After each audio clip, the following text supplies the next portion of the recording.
I'll pop a bottle off of ya, chain swinging, clang clang, and it costs a lot. Bitch, I'm always at the guala, yeah, and you are not badass beat. Keep on going till you hit the spot.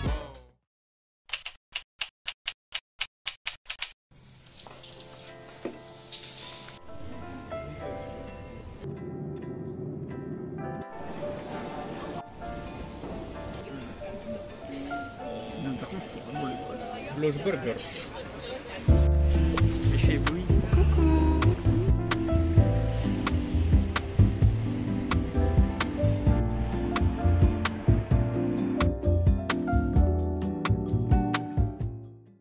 Salut YouTube! Si tu entends des ronrons en arrière-plan, c'est normal, il y a cette petite chose juste en dessous qui me colle depuis tout à l'heure. Donc non, je joue pas avec mon fil par contre.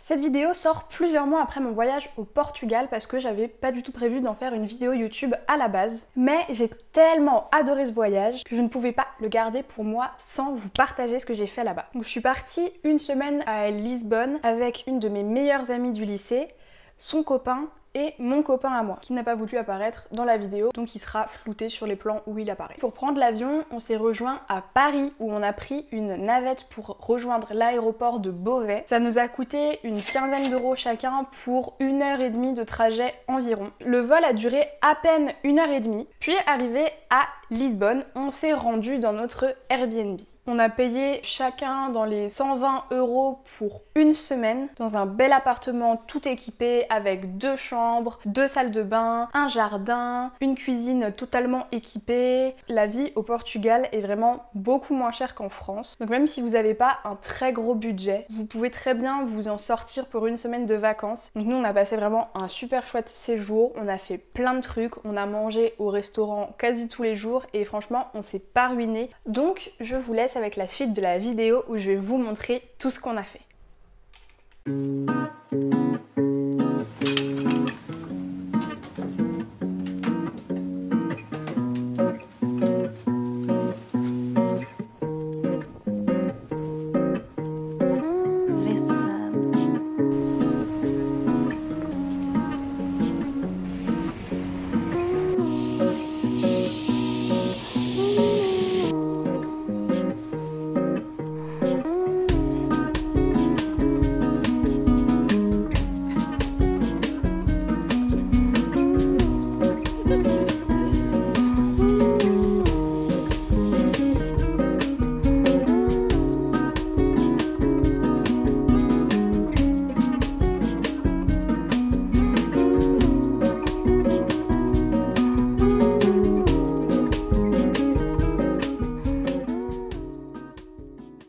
Le premier jour, on s'est rendu au quartier Alfama. Il me semble que du Airbnb où on était, on a pu rejoindre le quartier Alfama sans problème à pied. Je vous mettrai le lien de notre Airbnb en description pour que vous puissiez éventuellement jeter un œil et puis le réserver si vous avez envie d'aller une semaine à Lisbonne. Vraiment, on était trop bien situés. On avait tout à une trentaine de minutes grand maximum en transport et on était aussi près de la gare. Donc ça, on en reparlera plus tard dans la vidéo parce que on a été 2 jours en excursion dans des villes à côté de Lisbonne et franchement c'était trop bien de pouvoir voir autre chose que la ville. On a pu aller au bord de la mer, on a pu passer une journée avec un guide, c'était une journée trop bien. Franchement je pense que c'était le meilleur souvenir de notre voyage, mais de toute façon vous allez voir tout ça après.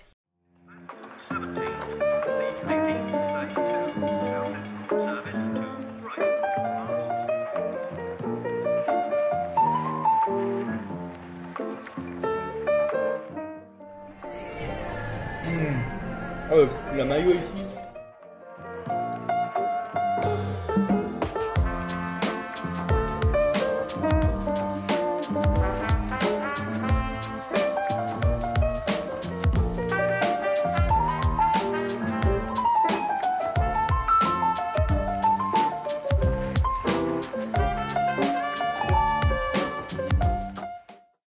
Le troisième jour, on a simplement visité le musée des Azuleiros. C'est des petits carreaux traditionnels du Portugal. C'était vraiment très joli.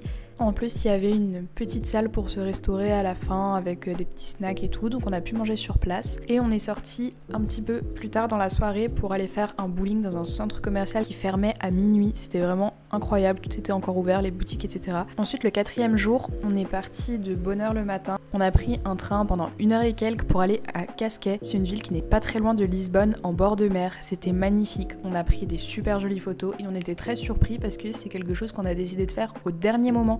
On s'attendait pas à ce que ça soit aussi beau. On a passé vraiment une superbe journée.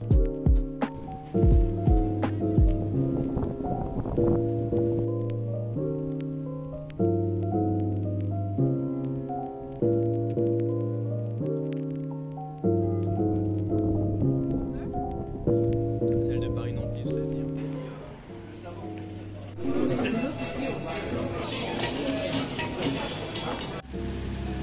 Je vais faire une pause pour vous parler de cette journée incroyable qu'on a passée à Sintra. Je vais vous raconter comment ça s'est passé. En fait, on devait partir à Sintra, donc il y a plusieurs trains qui vont à Sintra, à Cascais et dans les petites villes de la côte en fait où on était, donc autour de Lisbonne. Et il se trouve que pour aller dans ces petites villes là, le billet de train est vraiment pas cher du tout. C'est quelque chose comme 5 € aller-retour pour à peu près 1 heure de trajet. Donc franchement c'est giga rentable. Là-bas il y a vraiment des trucs magnifiques à voir, c'est hyper dépaysant. Et donc le matin on s'était dit bon écoute on va y aller vers 10 h, on va partir etc. Sauf qu'on a loupé notre train parce que voilà on n'était pas assez en avance, on a mis pas mal de temps à prendre un ticket, à trouver comment ça fonctionnait etc. Donc on a pris le train suivant et quand on est arrivé vers 11 h, 11 h 30 à Sintra, il y a un mec qui était posé devant un restaurant qui nous a abordés et nous on s'est dit il est 11 h 30, ça va être l'heure de manger, le mec c'est un rabatteur, il veut nous ramener dans son resto. Il a commencé à nous alpaguer en anglais, à nous demander si on était 4 machin et tout. On s'est dit on va pas dans la combine, on se taille. Sauf qu'en fait il commence à nous sortir une tablette où il nous montre des photos magnifiques et ça nous a un petit peu tapé à l'œil, donc on l'écoute et tout. Et il nous dit qu'en gros pour une 30aine d'euros chacun, il nous emmène une journée dans sa voiture, qui nous emmène où on veut, qui nous dépose devant les châteaux, qu'il a un coupe-fil pour nous, donc on peut prendre des billets directement sans attendre de longues minutes dans la file d'attente. Et il nous dit qu'il connaît un super bon resto pour manger à midi, blablabla, blablabla. Vraiment il nous emballe bien le truc. Et sur le moment on se dit elle est où la couille en fait, où est l'arnaque? Ça se voyait que c'était un tchatcheur dans sa façon de parler, on s'est dit il va nous arnaquer, mais en fait pas du tout. Il était vraiment hyper honnête, il voulait vraiment nous faire passer une bonne journée dans son truc. En fait c'était un guide qui proposait des sessions comme ça sur Airbnb et quand il avait pas de clients, en tout cas c'est ce que j'ai compris, et il allait devant la gare alpaguer des gens directement pour les emmener dans sa voiture etc. Donc on a passé toute la journée avec lui et c'était vraiment une journée de dingue, c'était vraiment trop bien de toute façon. Les images vont parler d'elles-mêmes, je vous laisse avec.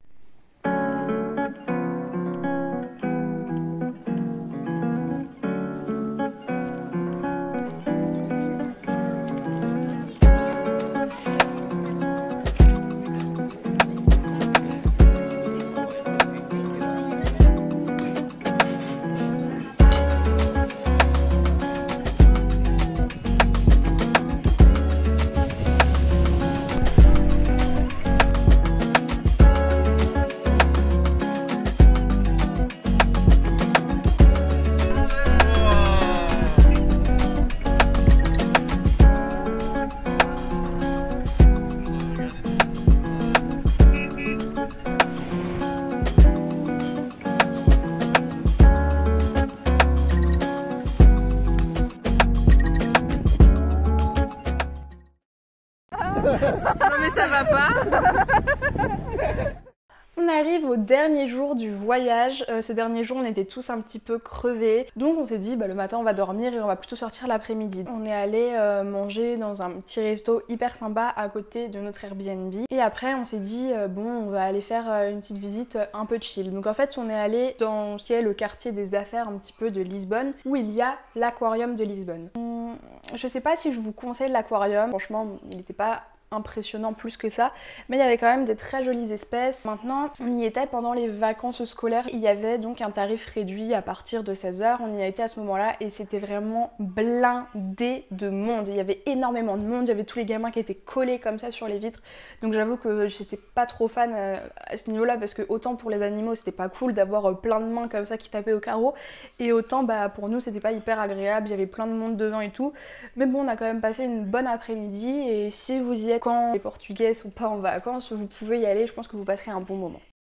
Le dernier jour, on est retourné faire un brunch dans le restaurant où on avait mangé quand on est arrivé à Lisbonne le premier jour. Ensuite, on est allé vite fait visiter la place du commerce. Je le tente pas en portugais parce que j'ai pas envie de massacrer le nom. Et ensuite, c'était déjà l'heure de rentrer en France. Merci d'avoir regardé cette vidéo. Si elle t'a plu, n'hésite pas à la liker, à mettre un commentaire. Et si t'en as envie, abonne-toi pour ne pas manquer les prochaines vidéos.